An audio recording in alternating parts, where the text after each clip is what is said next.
Kwa jina naitwa Mulhat Abdalla Juma kutoka Karume Institute of Science and Technology. Ni mwanafunzi ambaye nasomea Aircraft Maintenance Engineering.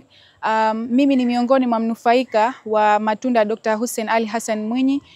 Tukianzia katika chuo chetu, Dr. Hussein Ali Hassan Mwinyi ametujengea hanga, lakini vile vile ameweza kutunufaisha sisi kutokana na tools na equipments mbalimbali ambazo tunazitumia sisi katika masomo yetu.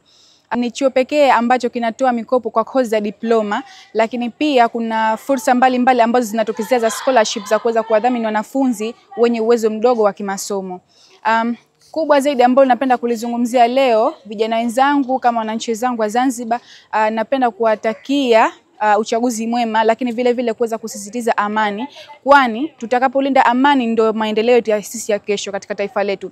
Tukumbuke kuwa sisi vijana ndio taifa la kesho. Tunapovunja amani sisi wenyewe, tujue kwamba sisi kesho hatuna maendeleo. Kwa hiyo sisi kwa pamoja tushirikiane kwa pamoja kuweza kulijenga taifa letu. Tusiweze kukubali kuweza kupewa fitna mbalimbali ambazo zitasababisha sisi kuvunja amani katika nchi yetu. Tukumbuke kuwa tarehe 28, tarehe 29 ni siku za kupiga kura, lakini nenda katika siku ambayo unatakiwa wewe uende kupiga kura. Siku ambayo huhitajiki, tafadhali usiweze kujitokeza katika sehemu husika.